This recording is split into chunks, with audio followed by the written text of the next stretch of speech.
In the early 20th century, the German scientist Alfred Wegener noticed that the eastern coast of South America and the western coast of Africa fit together nicely, almost like two pieces of a puzzle fitting together. Then Madagascar fit nicely around the side of Africa, while parts of India seemed to have a place as well. Despite heavy criticism, Wegener went on to publish the book The Origin of the Continents and Oceans in 1915, pushing the concept of what he called Continent, meaning supercontinent in German, except in a 1920 edition of the book where, for a single time, he called the land the Pangea of the Carboniferous, coining the term from the Greek pan, meaning the entire or all, and Gaia, meaning earth. Of course, it was the Latinization of this word that became the more common phrase now, Pangea. And today, Pangea and the larger theory of plate tectonics are more or less common knowledge. Beyond that, though, I don't know if I've ever actually seen a good prediction on what the continent actually looked like. Most maps you'll find are either too simplistic for my taste or just an artistic representation of Pangea, which can trade accuracy for aesthetic. So what I'd like to do today is make a rough estimate of what some of the geography of Pangea was like, and hopefully by the end we'll have a cool map or something. Obviously, this will just be an approximation based on what we know so far about the supercontinent. So with that in mind, let's get started. First, Pangea itself existed for around 160 million years, forming around 335 million years ago, and breaking apart roughly 175 million years ago. Over this time, Earth's geological engine was still turning underneath, meaning that on a geologic timescale, Pangea would have been constantly changing, and so one general map of Pangea can't really be made. Instead, we're going to need to pick a specific time in Pangea's past to look at. This one's going to be a bit arbitrary, but we're going to aim for between 190 million years to 230 million years ago. This was around the time of the Triassic-Jurassic extinction event, during which 20 to 30% of all marine species went extinct. For this time, the most accurate map for Pangea I could find was this one. But using this, we can now begin to look at specific features, and to start, I'd like to look at some of the mountain ranges that would and would not have existed during this time. For starters, nearly every major mountain range on Earth today had not formed yet. The Himalayas, for example, only began to form 50 million years ago when India collided with Asia. And overall, it was the tearing apart of Pangea that actually gave us many of our mountains. And the reason these all happen to be our tallest is because they haven't had enough time to erode. So to find out what would have been around during this time, we need to look at some of the oldest mountains remaining on the Earth, such as the Appalachian Mountains of the United States, the Little Atlas Mountains of Morocco, and the Scottish Highlands of Great Britain, all of which are nearly 500 million years old. Now, it just so happens that these three mountain ranges would have formed a single continuous mountain range across the supercontinent called the Central Pangean Range. And while none of these ranges stand particularly high today, 4 different mountain building events in the past produced a mountain range that was once as tall as the Himalayas are now, essentially separating the continent between the two remnants of older supercontinents, Gondwana and Laurasia. It was only with several hundred million years of weathering and erosion that these once great mountains were whittled away to the gentle slopes of today. However, there were of course other mountain ranges here as well. Nearby, the Laurentian Mountains of Quebec reaching into Greenland, for example, were also created during the Grenville orogeny, making this area of Pangea, occupied now by Canada and the United States, some of the most mountainous land on the Earth at the time.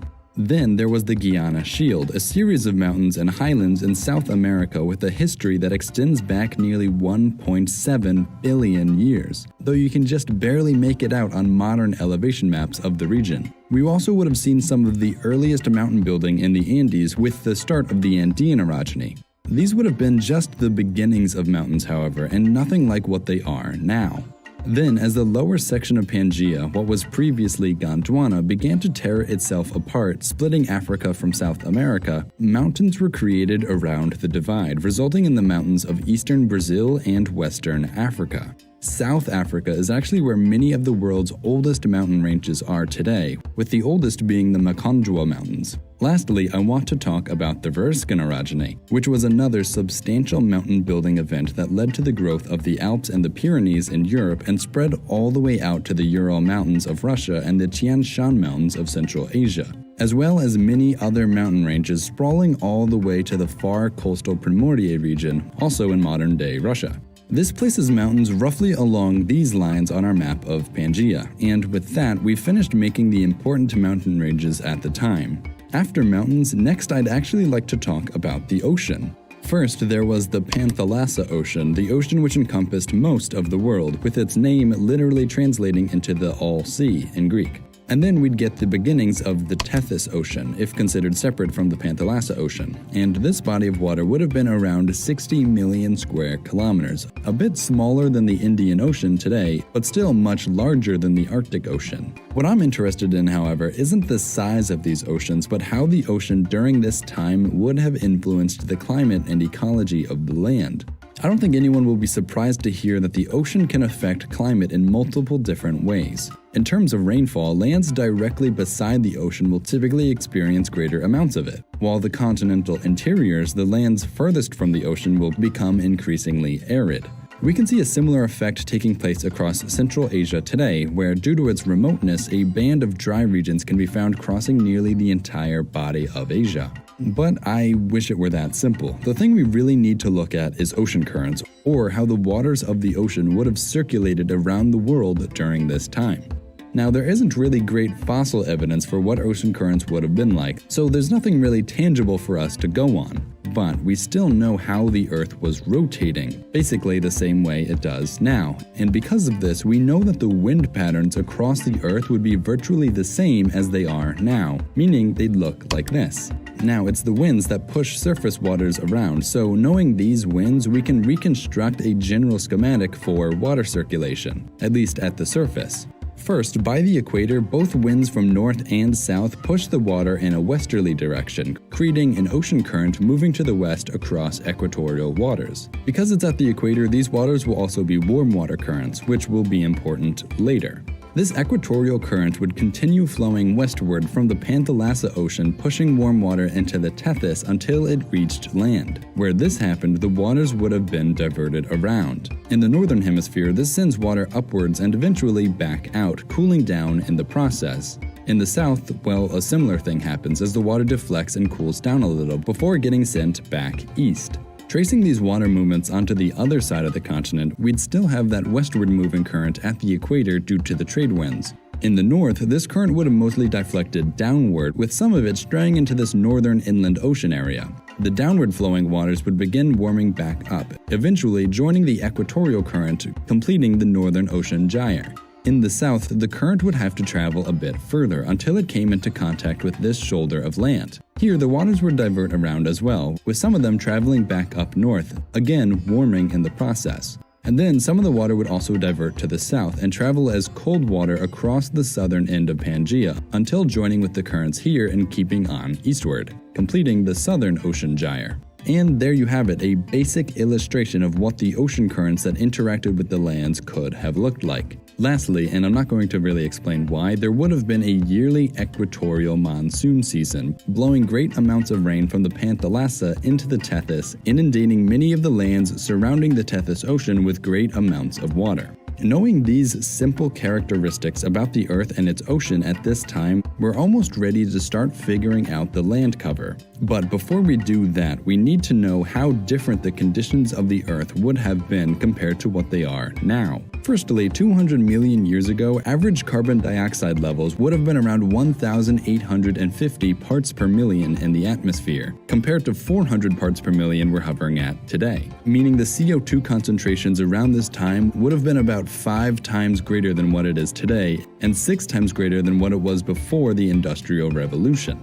This would have resulted in global temperatures averaging roughly 3 degrees Celsius warmer than modern times. And while this might not sound like a lot, fossils from the North Pole 200 million years ago show subtropical and even some tropical plants growing here. And there's absolutely no evidence of glaciers or really any ice existing on Earth at this time, besides maybe within the mountain ranges. In other words, this would have been a greenhouse Earth, where even the North Pole could have been covered in tropical rainforests if the moisture levels were right. Because only warm climate environments could have existed at this time, this rules out the existence of any large temperate environments. So if temperature was less of a deciding factor at the time, this would have made moisture the primary determining factor for the environment. Because of this, the lands of Pangea would have been balanced between basically two radically different environments. Where it was wet, there would have been forests, and where it was dry, there would have been hot deserts. And of course, where it rained a moderate amount, a narrow tropical savanna would have appeared as a transition zone between the two extremes. Using the ocean currents and mountains then, we can start to figure out where there might have been forests and desert and then fill in the lands between them with savanna. To start, I'm first going to look at the ocean currents.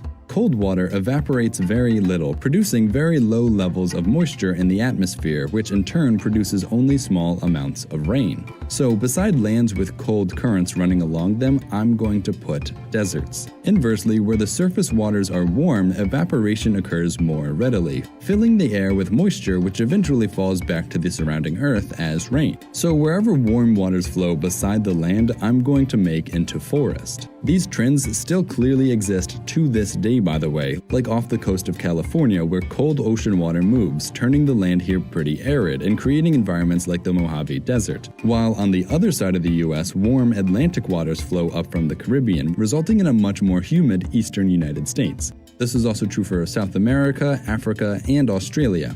However, I mentioned earlier that the further into the interior you go, the likely the drier it would become, so I'm also going to push the deserts further into the interiors where they already exist. On the opposite end of this, as I mentioned before as well, a seasonal monsoon would have come into these lands, sending moisture further inland, likely pushing the forests at the equator deeper into the continent. The forest would likely extend all the way to the central Pangean mountains, but no further, making one side of the mountain range extremely wet and rainy, while the other side dry and desert. Again, we see this today in places like India, where moisture is brought all the way up until the Himalayas, and the lands on the other side, like Tibet, are extremely arid. This is called the rain shadow effect. So the equatorial forest would likely not have crossed over the central Pangean mountains. This also would have prevented forests from moving too far into western Pangea. Lastly, I'm going to place narrow savanna regions around the edges of the land, as the ocean usually acts as a moderating force for temperature and humidity.